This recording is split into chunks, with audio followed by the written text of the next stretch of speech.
turma, tudo bom com vocês? Por aqui, professora Tainara Tomás, e sejam bem-vindos a mais uma aula na nossa quarta semana de atualização em primeiros socorros. Na aula de hoje, a gente tem um assunto que eu particularmente amo falar. Hoje, a gente vai abordar o assunto de trauma em adulto, isso mesmo, meu assunto favorito. Mas antes, eu quero que vocês coloquem aí para mim nos comentários se vocês estão acompanhando a nossa semana de atualização. Coloca se você achou algum tema muito diferente, ou se você aprendeu alguma coisa que você não sabia. E claro, hoje eu quero saber quem está aqui nos comentários e já foi meu aluno ou é meu aluno, seja dos cursos online ou dos cursos presenciais, e quem me conheceu pela primeira vez aqui na semana de atualização. Vamos bater um papo aí? Deixa eu conhecer um pouquinho vocês. Galera, antes da gente começar, tenho alguns avisos. Primeiro, todas as nossas lives anteriores, elas estão gravadas aqui no canal. Você pode assistir, reassistir quantas vezes você quiser. E claro, se você está inscrito lá pela plataforma da Even, você teve duas opções: a inscrição com certificado de 20 horas e a inscrição sem certificado. Se agora, no meio do evento, você trocou de ideia e quer receber o seu certificado, aqui embaixo tem o nosso suporte ao aluno no WhatsApp. Você vai mandar uma mensagem para lá com o seu nome e vai pedir para trocar a sua modalidade de inscrição, que a gente vai te passar os detalhes como fazer, tá certo? Lembrando que essa semana de atualização gera um certificado de participação de 20 horas e o certificado vem escrito detalhado todos os tópicos em que você passou, né, essa semana se atualizando comigo, tá certo, galera? Então vamos lá, o que a gente já viu até agora? Na segunda, a gente teve a grande presença do nosso Jair Soares, né, o atual coordenador nacional de primeiros socorros pela Cruz Vermelha Brasileira, junto com o nosso grande mestre Guedes, para a gente debater aí de forma geral o que foi essa atualização, porque, galera, foram 29 tópicos atualizados. Teve muito assunto e quem está acompanhando essa semana já percebeu que falamos de muita coisa até agora, tá? Falamos também sobre os princípios básicos para treinamento. Então, essa semana ela está servindo também para você que é instrutor de primeiros socorros, para entender quais são as ferramentas que a gente pode estar trazendo para dentro da sala de aula, tá certo? Na terça-feira, falamos sobre emergências clínicas e ambientais em adultos. Então, a gente falou desde AVC, falamos também sobre acidentes com animais importantes em saúde, carrapato, abelha, cobra, escorpião, aranha. Muita coisa atualizou em clínica, né, gente? Ontem, tivemos a nossa diva da pediatria aqui, a instrutora Thaisa Pinheiro, falando sobre emergências pediátricas. Olha, foi uma das lives mais incríveis aqui da semana, tá? Por quê? Porque a gente falou de convulsão, a gente falou de hipotermia, falamos sobre desmaio, falamos, olha, vários assuntos que são acidentes muito comuns que acontecem com as nossas crianças. Inclusive, foi na aula de ontem que eu falei sobre o improviso do espaçador utilizando a garrafinha PET em casos de asma, e também falei sobre a questão do AVC em pediatria, que para mim, dentro das 29 atualizações, foi o que mais me chamou a atenção, assim, dos assuntos atualizados.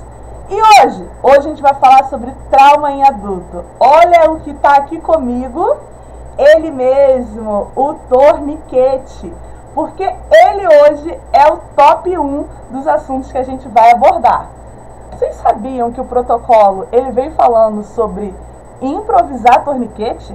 Vocês acreditam? Eu tô chocada, porque sim, o improviso do torniquete apareceu e com uma justificativa, digamos que plausível, tá bom? Mas coloca aí nos comentários se você já é meu aluno, se me conheceu agora e se você tá gostando aí dessa semana de atualização, tá certo?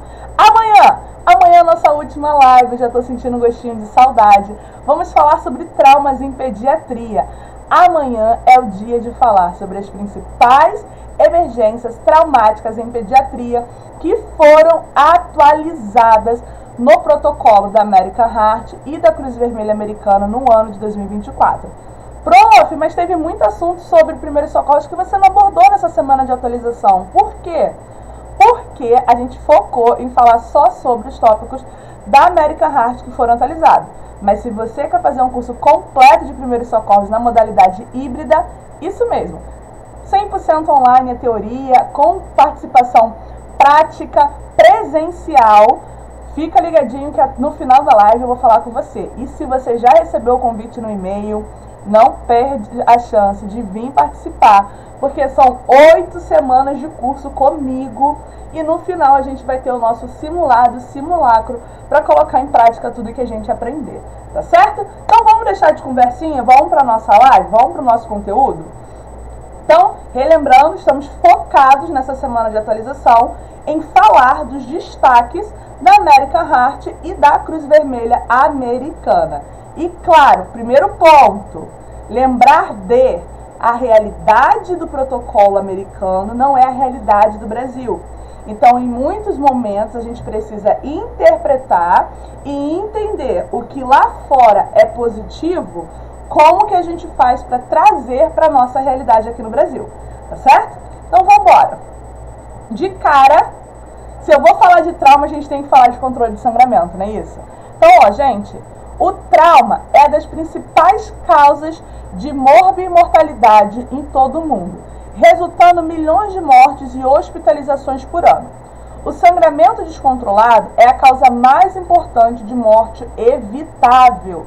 Isso mesmo, o sangramento provocado por causa do trauma, a gente consegue evitar que ele leve, na maioria dos casos, a vítima a óbito. E é isso que a gente vai falar hoje, tá? Mais importante, o controle do sangramento tem que ser feito assim que acontece um incidente. Por quê? Ele precisa ser realizado antes do serviço pré-hospitalar especializado chegar. Porque senão, quando o socorro especializado chegar, aquela vítima já se esvaiu completamente em sangue e aí a gente já não vai ter muita coisa para fazer, tá bom? Relembrando, essas diretrizes são destinadas ao uso em ambientes de primeiros socorros civis.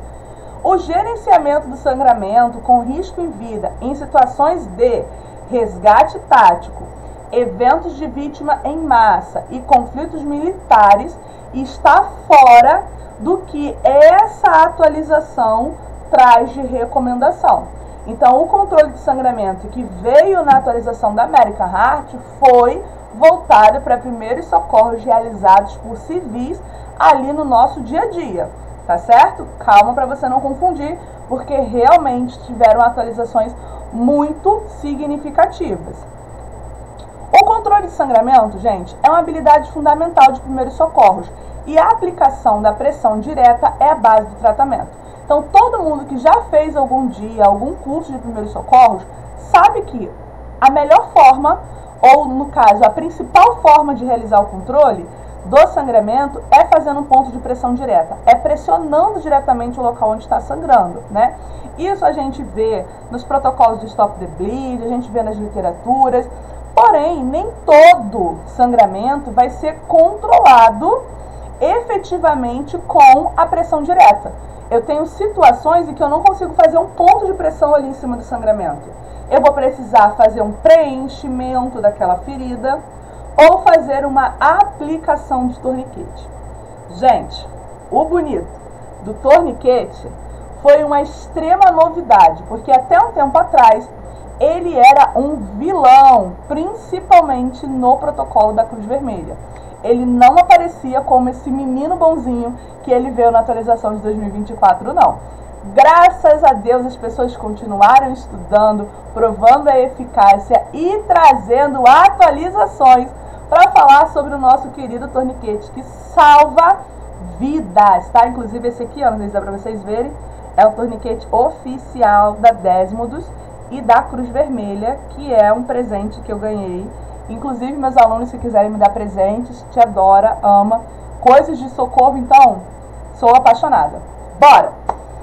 Para sangramentos de extremidades, em que não for controlado com a pressão direta, a aplicação do torniquete pode ser uma intervenção apropriada.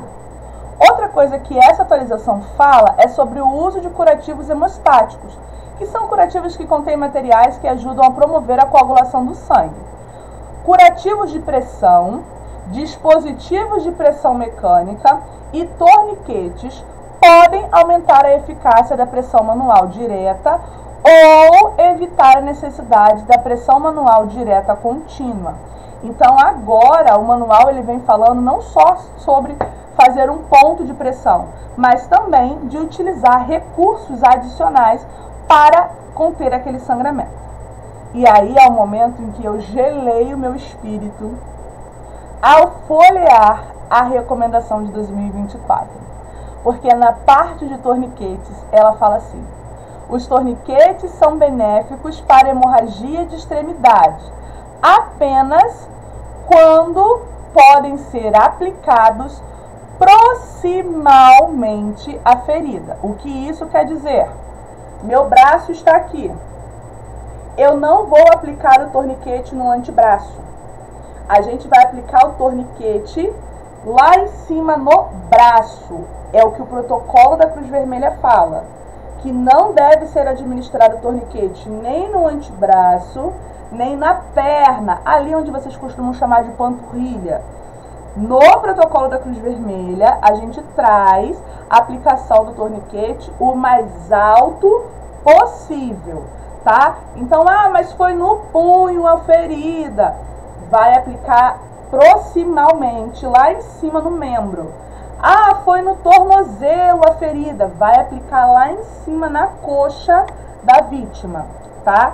Então, o protocolo ele vem reforçando que o torniquete ele é benéfico para hemorragias de extremidades, quando possível aplicar proximalmente a ferida, tá?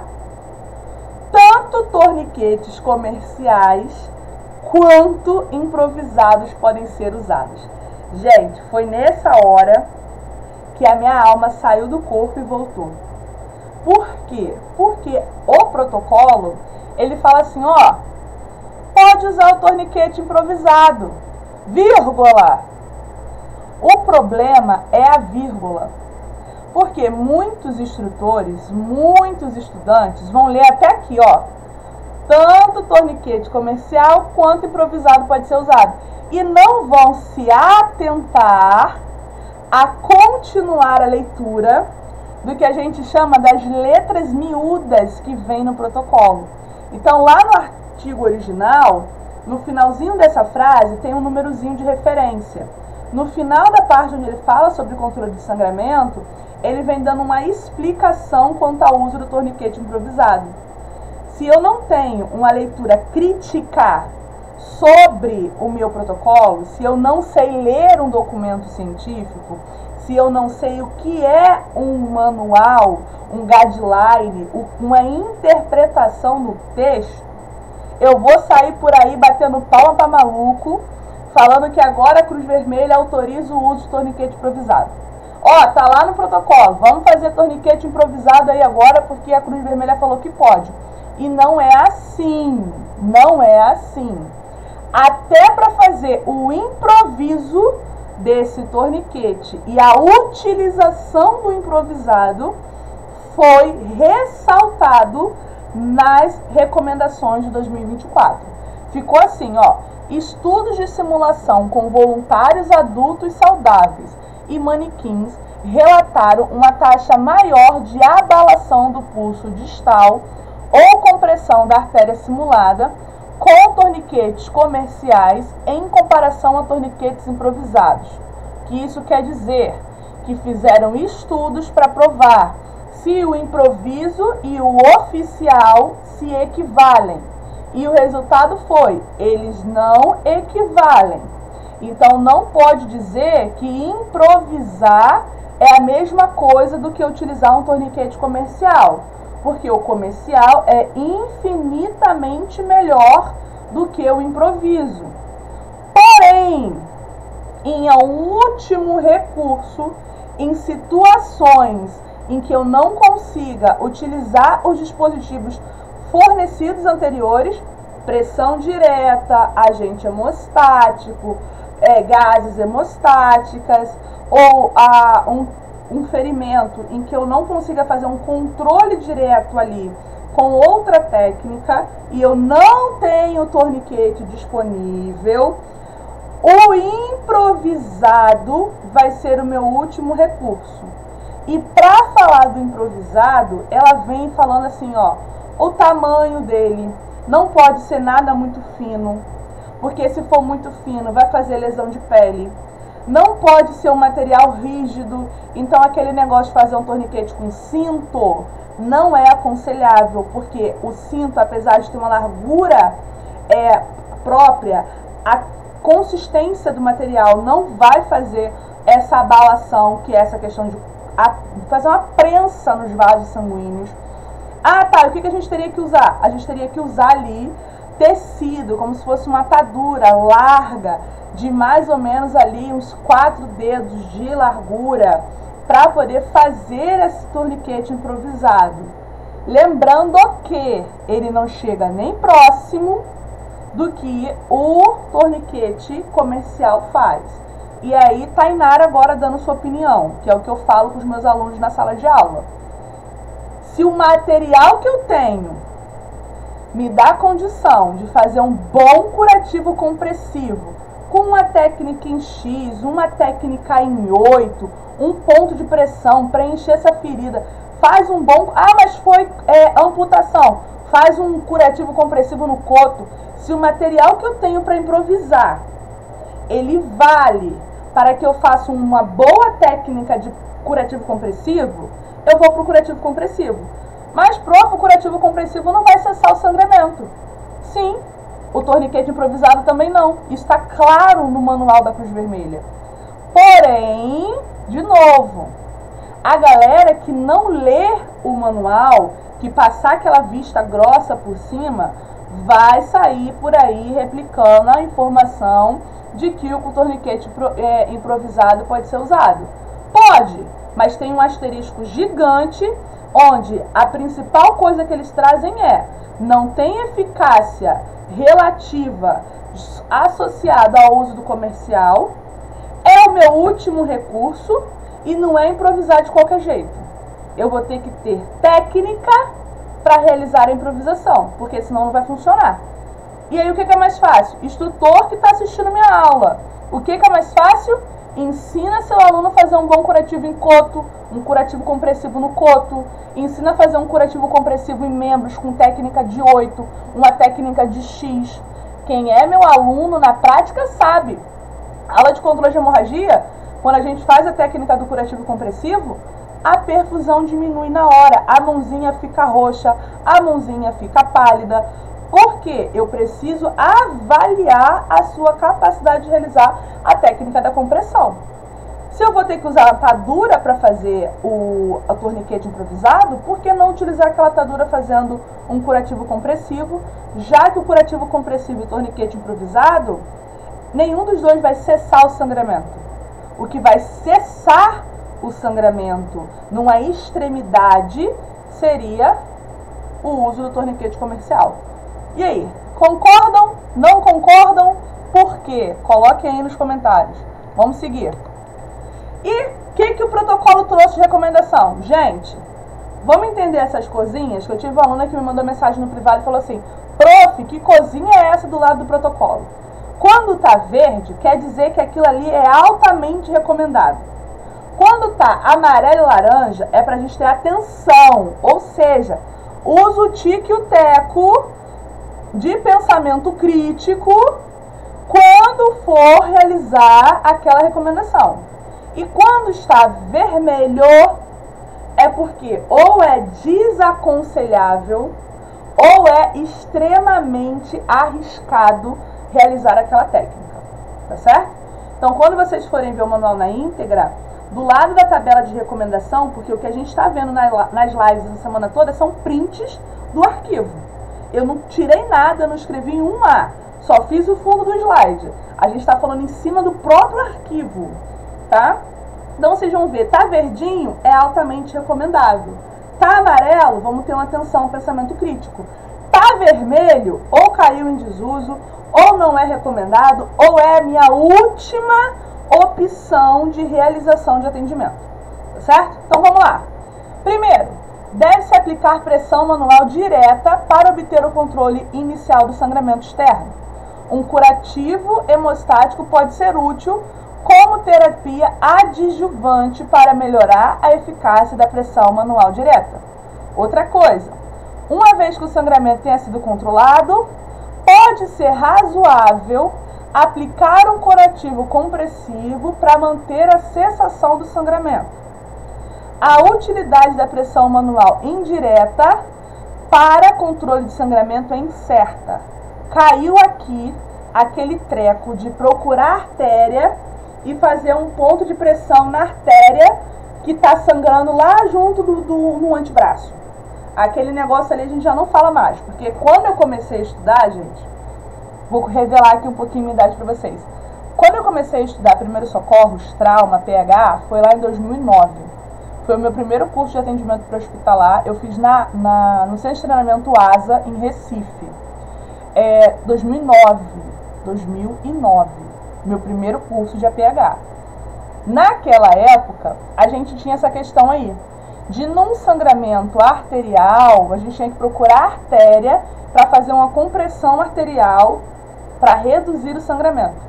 Eu dei graças a Deus que isso atualizou e hoje já vem falando, isso é incerto, não tem comprovação de eficácia, tá? E outro, a pressão mecânica com bandagens ou dispositivos de pressão podem ser consideradas em algumas situações quando a pressão manual direta não é viável. Quando você não pode ficar com a sua mão diretamente fazendo força naquela região, fazer uma bandagem, fazer um curativo compressivo pode ser considerado, tá bom? E aí, seguindo, a recomendação fala que os curativos comerciais de pressão ou curativos adesivos elásticos podem ser eficazes sim na manutenção do controle de hemorragia, ou até mesmo como principal meio para o controle desse sangramento, quando aplicado por pessoas que receberam treinamento em controle de sangramento, inclusive profissionais não relacionados à área da saúde. Então não tem como, gente, precisa praticar o controle de hemorragias. Não dá só para a gente fazer na teoria, eu preciso praticar. E aí reforçamos que o torniquete improvisado é nosso último recurso, tá? As recomendações, elas falam, em caso de sangramento de extremidade com risco à vida, um torniquete deve ser aplicado e apertado até que o sangramento pare. Um torniquete comercial é provavelmente superior ao torniquete improvisado. Torniquete comercial, bonitinho. E a comercial original, viu, gente? Não vem comprar o comercial lá da Shopee de R$60 não, porque é um simulacro. Vai fazer a mesma coisa que um torniquete improvisado. É um torniquete oficial, com número de registro, feito por uma empresa reconhecida, recomendada. Não é o torniquete da Shopee de R$60, aquilo ali não é. Eu uso aquilo ali para treinamento, inclusive, porque não é um torniquete oficial com eficácia comprovada, tá? E se for para fazer o improviso, é razoável que ele tenha pelo menos 2 polegadas de largura. Então, vocês verem aqui, eu preciso que ele tenha pelo menos aí, ó, 3 dedinhos de largura para a gente realizar esse improviso. Pai, você vai ensinar como é que faz o improviso do torniquete nessa live? Não, eu não vou ensinar como é que faz o improviso de torniquete, tá? Eu posso até gravar para vocês lá no Instagram quais são as técnicas de bandagem para a gente fazer curativos compressivos, se vocês quiserem. Mas ensinar torniquete improvisado não, porque primeiro, eu não atendo o público que precisaria aprender sobre torniquete improvisado.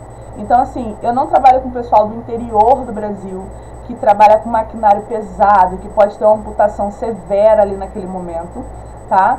Também não trabalho com galera que não tenha acesso a ter um torniquete.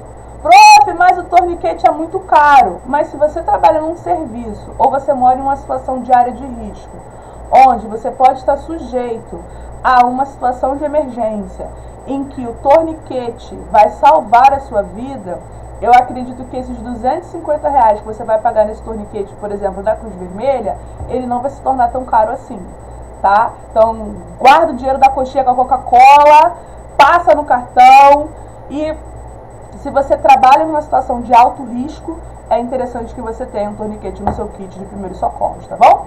Então vamos seguir. Ferimentos abertos em tórax, tá? Ferimentos na região do tórax. Aonde é o tórax, tá? É toda a parte que compreende as costelas, tá bom? Então aonde tem costela, eu tô falando do tórax. Não tem costela ali, cavidade abdominal, tá certo? Então a gente vai falar assim: o risco do uso do curativo oclusivo no trauma torácico penetrante foi detalhado na literatura publicada desde a década de 50. Quando a gente fala de ferimento no tórax, o que vocês lembram? Curativo de 3 pontas. Tampa, faz um ponto de pressão no tórax. Cuidado com esse curativo de 3 pontas, porque se ele não for bem feito, você vai trazer mais dano do que benefício para a nossa vítima, tá?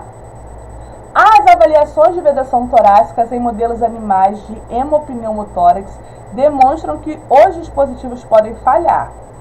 Qualquer curativo ou dispositivo colocado sobre uma abertura na parede torácica tem o potencial para causar um pneumotórax hipertensivo, principalmente se o dispositivo não permitir a saída de ar.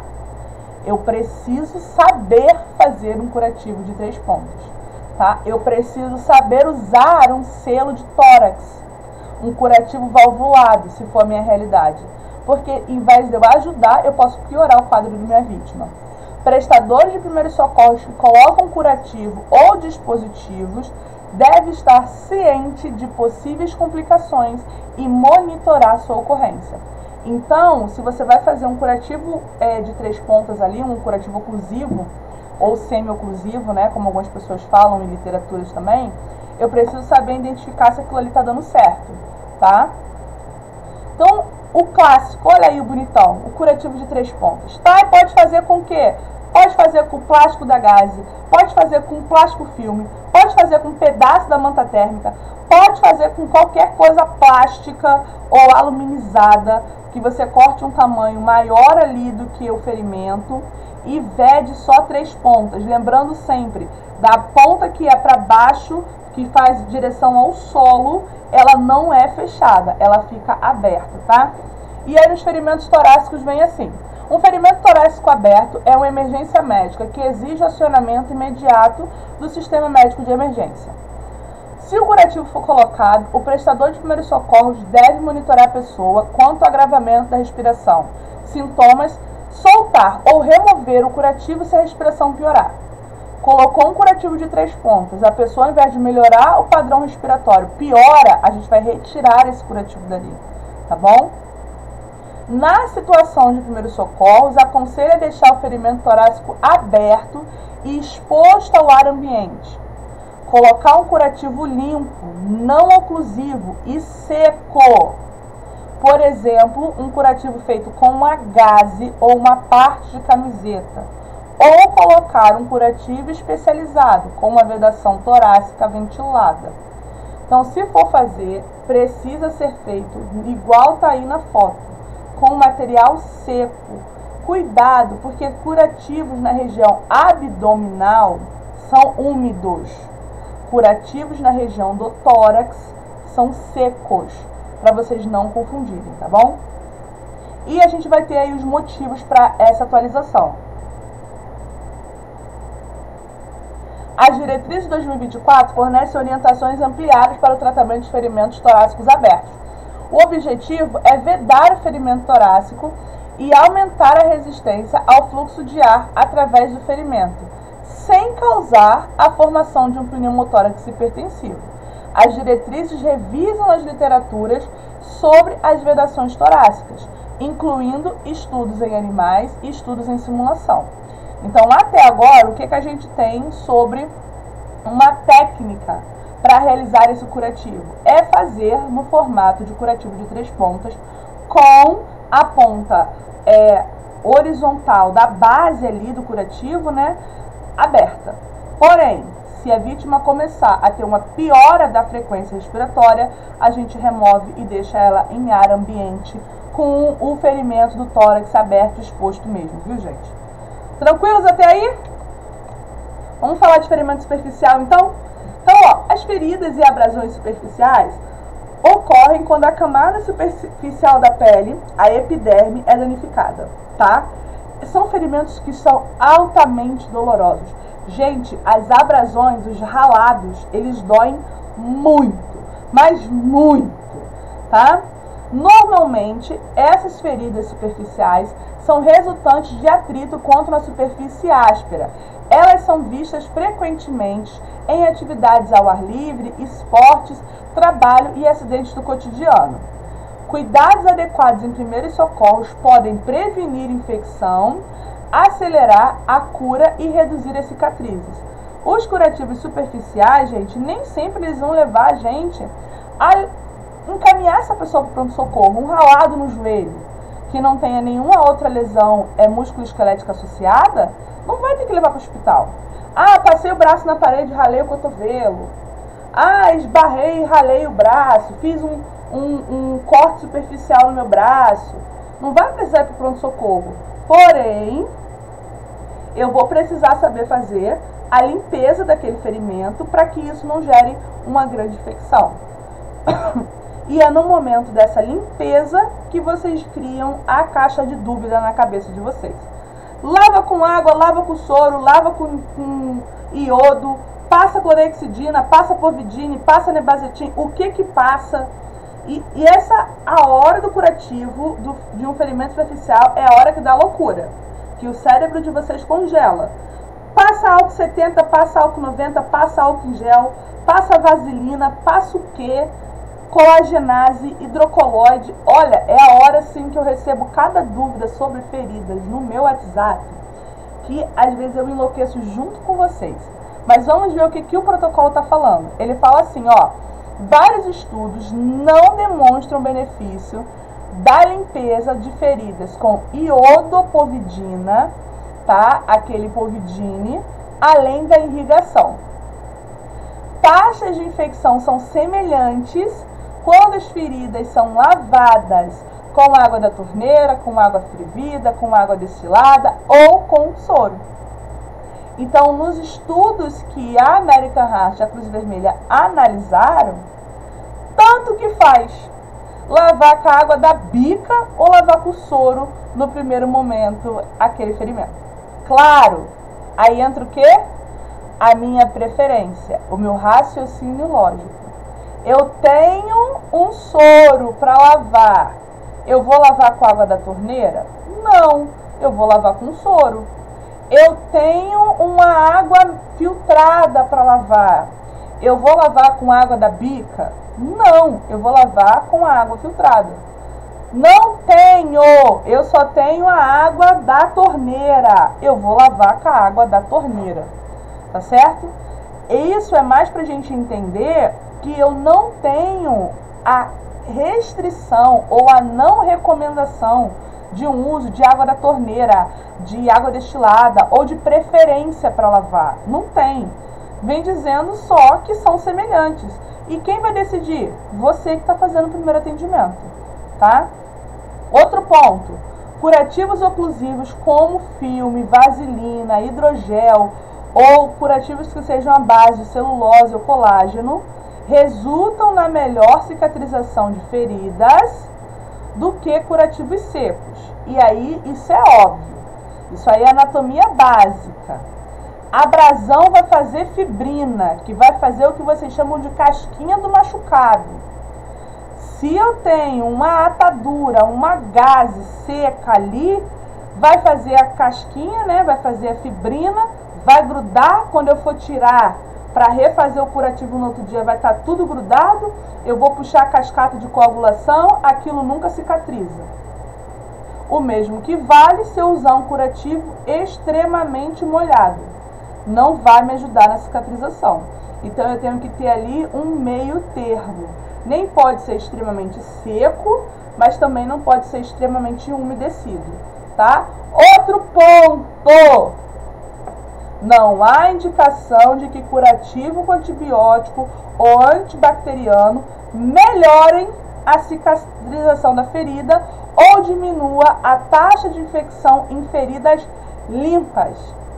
Vocês lembram que são feridas limpas? São feridas cirúrgicas, feitas em ambiente estéril, tá? Então não há necessidade de um ponto, por exemplo, de uma cirurgia estéril, de um campo limpo, de eu ficar passando nebacetim ali naquele ponto, tá? Uma ferida limpa não tem indicação de curativo com antibiótico, tá bom? A infecção da ferida geralmente requer um tratamento antibiótico que pode ser prescrito pelos profissionais de saúde. Quem que prescreve aqui no Brasil? Isso mesmo!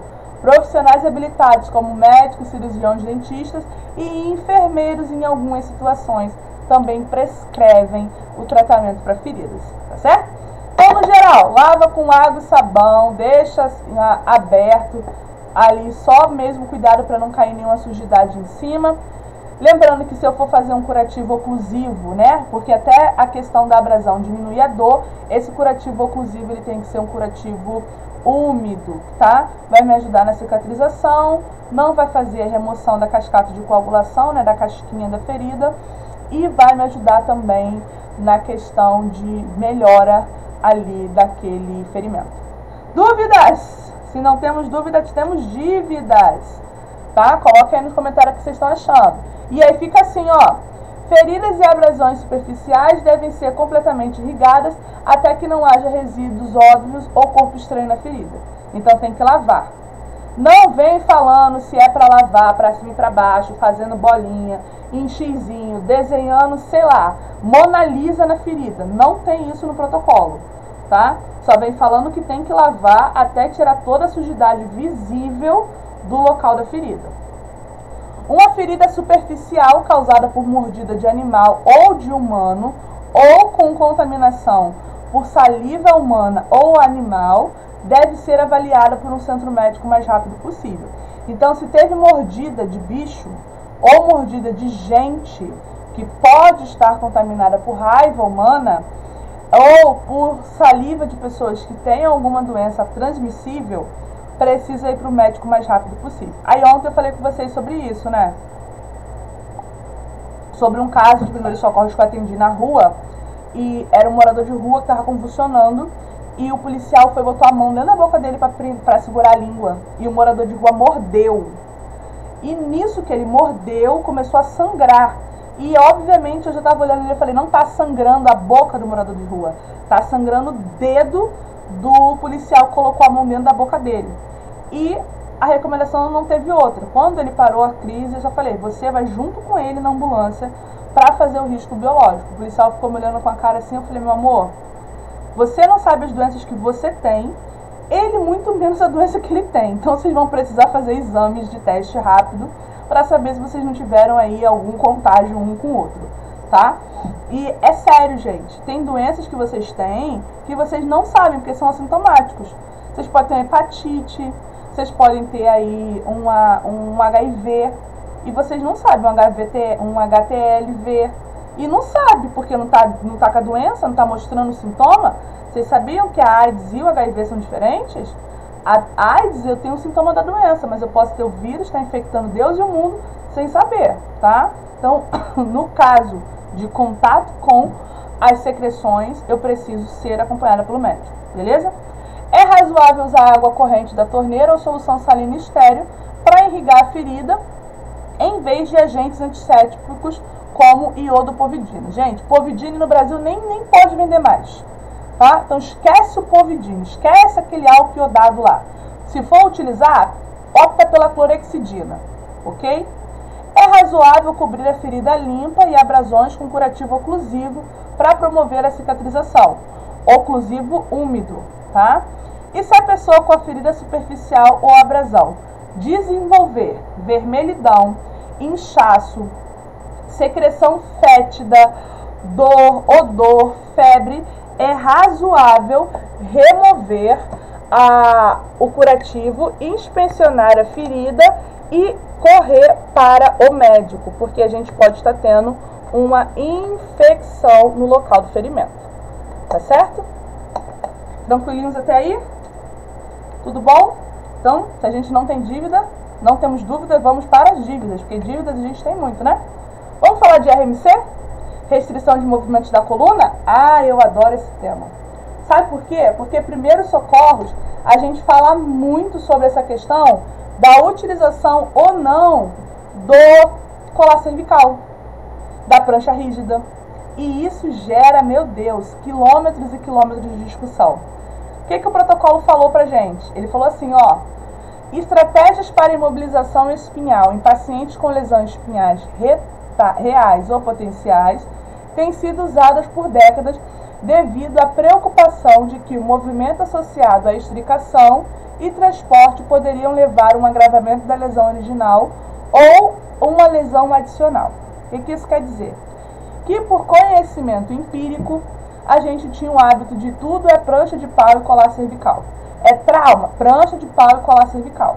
No entanto, a aplicação do colar cervical e prancha longa, né, a prancha rígida, foram motivadas por mais considerações legais e teorias que não foram comprovadas, do que por evidências científicas ou clínicas concretas. Gente, se vocês gostam de RMC, restrição de movimento da coluna, gostam de imobilização, procurem o professor Ednei Fernando no Instagram. O cara é a maior referência nacional e internacional nos protocolos de restrição de movimento da coluna. E estudando com o Ednei, eu descobri coisas que eu falo assim, Jesus amado, a gente faz as maluquice por conhecimento empírico, por achismo. E quando vai fazer o certo, a gente acha que está errado. Como sugere o nosso protocolo, que em alguns casos, a maioria deles, eu ouso citar, que o uso do colar cervical e a prancha rígida são mais prejudiciais. E o protocolo fala assim, ó, dados crescentes sugerem que elas podem ser até prejudiciais, levando a sua ampla questão do desuso. Isso, gente, eu quero estar viva quando a gente tiver uma sociedade de resgatistas com um pensamento crítico suficiente para fazer o uso de colar cervical e prancha rígida quando realmente for necessário. Quer ver um exemplo? Trauma penetrante isolado. Para que eu vou colocar a vítima na prancha rígida? Tá, mas só tem a prancha rígida. Aí é outros 500. Eu não tenho uma prancha scoop, eu não tenho uma maca vácuo, eu não tenho uma padiola para retirar a pessoa dali, eu não tenho outra opção. Eu só tenho uma prancha rígida para retirar ela daquele local. Caso contrário, uso de prancha e aplicação de colar cervical não são recomendados a nível de primeiros socorros. Não é recomendado. E o que o protocolo fala? Que pode ser mais prejudicial do que benéfico a nível de primeiros socorros. Tá bom? E aí fica assim, ó. Essas recomendações são destinadas a público geral que presta primeiros socorros. De novo. Ah, Thay falou que colar cervical e prancha rígida não pode. Não. Colar cervical e prancha rígida não são recomendados o uso a nível de primeiros socorros. Exceções apropriadas podem ser feitas. E aí vale para quem? Vale para o professor, para o instrutor ter noção de qual é o público que ele está dando aula. Quer ver uma coisa que me deixa loucamente chateada? Ensinar colar cervical dentro dos conteúdos da Lei Lucas. Me deixa num nível de loucura que vocês não têm noção, vontade de arrancar o cabelo da cabeça. Ensinar professor a utilizar colar cervical. Por quê? Porque os níveis de acidentes que eles vão atender, vão colocar um colar cervical. E qual é o próximo passo? A criança vai ficar deitada no chão, restrita na prancha rígida com colar cervical esperando a ambulância? Vocês sabem que o uso do colar cervical e da prancha rígida tem uma relação direta com o aumento de lesão por pressão, aumento da pressão intracraniana. Para que eu vou ensinar uma professora lá da escolinha do prezinho, que trabalha com criança de 5, 6 anos de idade, a usar prancha longa, rígida e colar cervical? Fica aí o questionamento. Eu estou falando que nesse mundo eu vou morrer e não vou ver de tudo. tá? Então, assim, cada professor, quando for passar os conhecimentos de primeiros socorros, precisa ter um pouquinho também de sabedoria no que a gente vai ensinar para o nosso público. E vocês, público, precisam também ter um pouquinho de sabedoria do que vocês estão aprendendo, para saber se aquilo faz sentido ou não na aplicação prática de vocês, tá bom? Então, o protocolo ele fala que o uso é desaconselhável, porém, tem exceções dentro do público que presta atendimento de primeiros socorros, que precisa, em circunstâncias específicas, fazerem o uso de uma prancha rígida ou de um colar cervical, tá bom? O que isso trouxe pra gente? Trouxe o seguinte: uma revisão sistemática descobriu que a imobilização de rotina para trauma penetrante está associado ao aumento da mortalidade e não demonstrou ter um benefício. Gente, a pessoa tomou um tiro no pé, a pessoa torceu o pé, a pessoa caiu um objeto em cima do pé dela, ela está na cena sentada, não teve nenhum outro sinal que me indica uma lesão na coluna. Para que, Senhor, eu vou botar essa pessoa numa prancha rígida, imobilizar ela todinha, botar um colar cervical e ficar esperando a chegada do socorro? Porque eu estou falando de primeiros socorros, eu não estou falando de APH. Eu estou falando de você aí de casa atendendo. Você não tem uma ambulância na tua casa. No máximo tu tem um carrinho e uma moto. Não tem uma ambulância estacionada aí. Então, assim, não faz sentido. Não faz sentido pra gente no APH pranchar um paciente de trauma penetrante isolado. Quem dirá nível de primeiros socorros, né? Então, de novo, a recomendação reforça esse pensamento, tá bom? Outra coisa, uma gradual redução no ênfase e a desuso da imobilização da cervical ali, da coluna como um todo, não foram associados, porque tivemos um aumento de lesões incapacitantes. Então, a gente teve uma ênfase muito grande em não precisa colocar o colar cervical.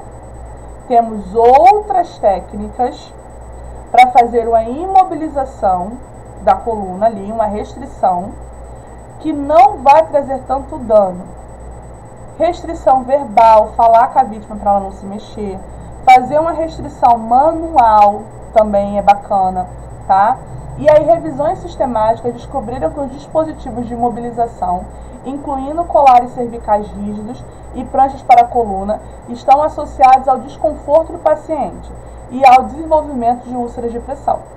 As diretrizes de tratamentos anteriores da American Heart, Cruz Vermelha e da ILCOR, em uma revisão sistemática de 2019, fornecem uma recomendação muito fraca contra o uso rotineiro de colar cervical para paciente estável num ambiente de primeiros socorros.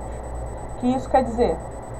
Que não tem evidência científica que vai trazer benefício, mas tem muita evidência que vai trazer malefício. E no ambiente de primeiros socorros, a gente tem um ponto principal. Eu vou colocar um colar cervical e vou imobilizar a vítima todinha na prancha, e qual é o próximo passo? Segura cada um de um lado e vai correndo para o hospital? Porque a ideia não é fazer o transporte? Primeiros socorros, eu não vou ter como fazer esse transporte especializado. Então, a gente precisa ter uma condição de gerar novas estratégias para fazer essas imobilizações. E tem, viu, gente? O que mais tem é técnica de restrição. E aí, olha as coisinhas de novo. Olha a coisinha de novo. O verdinho. Para uma pessoa com suspeita de lesão na coluna, o prestador de primeiros socorros deve fazer com que a pessoa permaneça o mais imóvel possível, a menos que as considerações de segurança exijam movimentos, e ative o sistema de resposta de emergência. Então, você vai pedir para a pessoa se mexer o mínimo possível, para que não gere mais dano na coluna, e vai acionar o SAMU 192. Vermelho quer dizer que causa dano para a vítima. Não é recomendado a imobilização da coluna por rotina em pacientes com trauma penetrante. A pessoa teve uma facada na mão. A pessoa recebeu uma facada no abdômen. Para que eu vou colocar essa pessoa na prancha rígida, toda pretinha, imobilizadinha, fechadinha e um colar cervical? Tá vendo que a cinemática do negócio não diz uma possível lesão real ou considerável da coluna? Então não faz sentido, né? E outro, Não recomendamos o uso rotineiro de colar cervical rígido e pranchas longas para a imobilização da coluna por prestador de primeiros socorros. Esse aqui, ó, eu amei. Minha vontade é tirar um print e fazer uma camisa. Primeiros socorros não usa colar cervical nem prancha rígida, exceto profissionais em circunstâncias específicas. Ponto. Por quê? O tanto de propaganda de curso de primeiros socorros que eu vejo ensinando pranchamento, porque pranchamento é bonitinho, é instagramável, eu fico agoniada, gente. Me desculpem o desabafo, mas eu estudo isso daqui desde 2009, eu estudo de verdade primeiros socorros. Quando eu falo, eu sou especialista em atendimento pré-hospitalar a nível de primeiros socorros, é porque eu estou desde 2009 com bunda na cadeira estudando. Então, assim, quando eu vejo colegas instrutores fazendo essas loucuras para ganhar like, para encher turma, para tirar foto porque é bonitinho, eu só me preocupo com, ok, qual é o uso disso real na vida daquele aluno? Não vai. Aí perde tempo. O aluno sai do curso, não sabe fazer um curativo compressivo, mas tirou 72 fotos colocando colar cervical e pranchando os outros, que nem usa isso a nível de primeiros socorros. Então, assim, como aluno e como instrutor, pensamento crítico. Se o que você está aprendendo na sua formação é aplicável para aquele nível de treinamento que você está recebendo ou que você está ensinando, tá? Depois a gente vai para as queimaduras. As queimaduras térmicas são causadas pelo contato com chamas, líquidos quentes, superfície quente e gases quentes. Queimaduras podem levar consequências físicas, funcionais, cosméticas e psicossociais prejudiciais às pessoas, né? O resfriamento ativo para queimadura tem sido defendido há muito tempo como primeiro socorro imediato, essencial para queimadura térmica. É um outro ponto que eu brigo muito. Cuidado ao falar de queimadura. Eu tenho queimadura térmica, eu tenho queimadura química, eu tenho queimadura elétrica. A queimadura térmica, sim, eu vou resfriar. A química, depende. A elétrica, depende. Porque na química, por exemplo, a depender do composto químico que a vítima fez contato, água reage e vai queimar mais. Então eu preciso tomar cuidado quando for ensinar ou for aprender sobre queimaduras. Embora já tenha no mercado sprays de resfriamento de queimadura, também tem sido estudados o uso e a eficácia deles, tá bom? Mas a maioria dos estudos envolve a aplicação imediata de água fria corrente. Não é água gelada, é água em temperatura ambiente. Por quanto tempo? Normalmente a gente tem um consenso das organizações internacionais que fique sobre água corrente de 5 a 20 minutos, a depender da extensão da queimadura, tá bom? A queimadura a gente vai classificar, por exemplo, quanto à profundidade em primeiro, segundo e terceiro grau. Isso não quer dizer gravidade, quer dizer profundidade. Porque eu tenho o pequeno queimado, o médio queimado e o grande queimado. Eu posso ter uma pessoa grande queimada e que ela tenha queimaduras na maioria do corpo de segundo grau. Eu posso ter a pessoa que é o pequeno queimado, que ela tenha feito uma queimadura de terceiro grau no dedinho mindinho do pé. Pequenininha, 2 centímetros de queimadura de terceiro grau. Ela não é um paciente grande queimado. Então a gravidade da queimadura relaciona a quanto por cento do corpo queimou.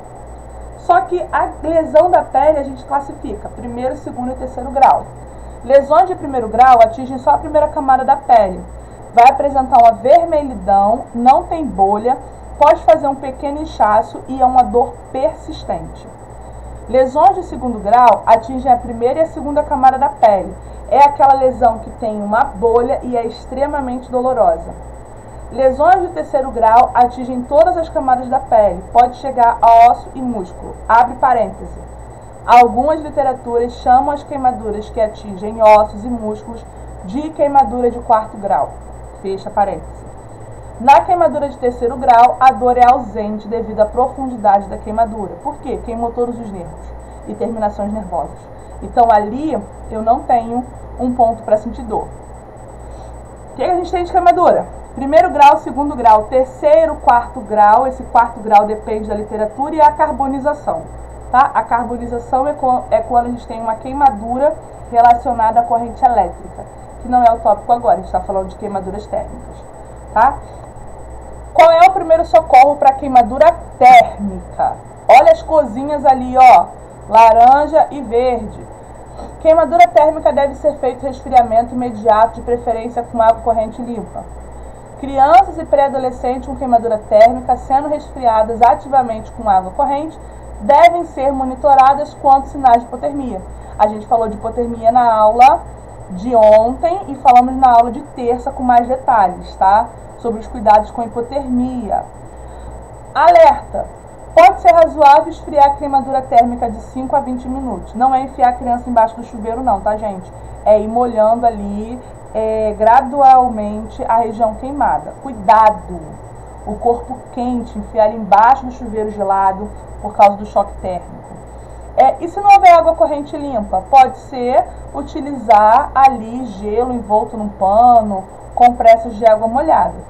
Lembrando, essas duas recomendações, elas são recomendações com pontinho de alerta. Se você vai fazer, você precisa ter uma atenção à utilização dessas técnicas, tá bom? Outra coisa que a gente tem, e o pós? Resfria a queimadura. E agora o que eu faço? A gente vai falar assim, ó, uma queimadura de espessura total ou parcial que seja maior que uma palma da mão da pessoa, ou envolva rosto, mão, pé ou órgão genital, deve procurar imediatamente a avaliação de um profissional de saúde. Fez uma queimadura que gerou uma bolha. A bolha é maior que um palmo da mão da pessoa. A pessoa abriu a mão assim, eu medi, ela tem uma bolha maior que um palmo da mão dela. Ou a queimadura foi na região do rosto, na palma da mão, na planta do pé ou na região genital, tem que ir para o hospital. Ah, professora, mas é uma queimadura de segundo grau. Tem que ir para o hospital. Queimadura gera desidratação muito rápido, tá? Para uma pessoa com evidências de ferimentos por inalação de fumaça, como queimaduras faciais, a gente vai ficar alerta a sinal de dificuldade para respirar, pelo nasal chamuscado e cílios chamuscados também, tá bom? Pegou fogo na cozinha. O amiguinho, a gente falou disso ontem, foi lá tentar apagar o fogo, eu cheguei para ajudar, ele tá com cílios queimado, aqui junto do nariz preto, e tá com dificuldade de respirar. Essa pessoa pode ter inalado um ar muito quente e feito uma queimadura interna de vias aéreas. Ela precisa ir para o hospital o quanto antes, tá? Outro ponto. Uma pessoa com queimadura térmica deve remover imediatamente joia, cinto ou qualquer outro objeto que esteja apertado na área queimada, porque ali vai gerar um garrote, desde que não esteja inserida a pele, tá bom? É grudado ali. É razoável administrar analgésicos de livre venda para diminuir a dor. Aqui no Brasil não podemos indicar nenhum tipo de medicação para dor, tá? Após o resfriamento, para pequenas queimaduras de espessura parcial, podemos tratar em casa. Então é razoável aplicar vaselina, pomada antibiótica à base de vaselina, mel ou aloe vera. Um curativo limpo e não aderente em feridas abertas por queimadura. Então eu tive uma bolinha de queimadura de segundo grau no meu dedinho. O que eu posso passar? Eu posso passar aloe vera, eu posso passar vaselina, eu posso passar mel, tá? Claro, observando sempre sinais de infecção, tá bom? Após o resfriamento, enquanto aguarda a avaliação do profissional de saúde, é razoável cobrir o local queimado, seja com a pele intacta ou com bolha, para ajudar na dor. Cobrir o local da queimadura ajuda no alívio da dor, tá bom, gente? Lembrando que queimadura de primeiro grau, água gelada alivia. Queimadura de segundo grau, água fria dói mais. As queimaduras de segundo grau, quando colocam em contato com a água para resfriar, elas são extremamente dolorosas, ao contrário da de primeiro grau. Por exemplo, insolação. Quando cai a água geladinha ali no corpo da vítima, ela resfria, ela respira melhor, ela até se sente mais confortável. mais uma queimadura de 2º grau que envolva bolha, quando cai a água gelada, a dor fica pior ainda, tá? Então, cuidado. E aí, a gente fecha o nosso conteúdo de hoje. Exatamente aí 1 horinha de aula, falando sobre emergências traumáticas em adultos, convidando vocês para a nossa live de amanhã, onde a gente vai falar de trauma em criança. Gente, vou dar spoilers de amanhã, hein? Amanhã eu tenho avulsão dentária, sangramento nasal, concussão, síndrome do bebê sacudido. Eu tenho fratura, luxação, entorse, distensão, queda. Isso é tudo para trauma de amanhã, hein? Amanhã a gente vai estar com a professora Fernanda, maravilhinda também, instrutora de baixinhos, de bombeiros mirins, e vai estar aqui falando muito com a gente sobre esse tema. Me diga se vocês gostaram. Amanhã, ó, trauma em pediatria com a prof. Fernanda, hein? Me digam se vocês gostaram da nossa aula. Coloquem aí os comentários. E claro, vocês vão receber no e-mail o slide da aula de hoje, os links das gravações e o nosso convite para participar do nosso curso de férias de primeiros socorros, que começa semana que vem. Na verdade, começou segunda-feira, com os alunos inscritos participando aqui conosco da nossa aula de atualização, mas oficialmente os conteúdos iniciam na próxima semana, dia 23, tá bom? O curso de férias ele é um curso híbrido, ele tem a possibilidade de você fazer ele 100% online, 8 semanas, com 2 aulas por semana comigo, e no final você vem fazer uma prática de simulacro, no nosso centro de treinamento para colocar a mão na massa em tudo que você aprender no curso. Espero que você tenha gostado, quero ver vocês aqui amanhã para a nossa live 5, a última semana, para falar com a linda Fernanda sobre emergências traumáticas em pediatria. Galera, ó, um beijo, estuda que a vida muda, marca a gente lá no Instagram, tira aquele print, marca lá a prof. Tainara Tomás, marca a TR Curso e compartilha com todo mundo, porque essa semana de atualização já está chegando ao final e eu espero que vocês tenham gostado muito dos nossos conteúdos. Galerinha, beijo, beijo, vejo vocês amanhã às 19h30 aqui no nosso canal. Até mais, gente!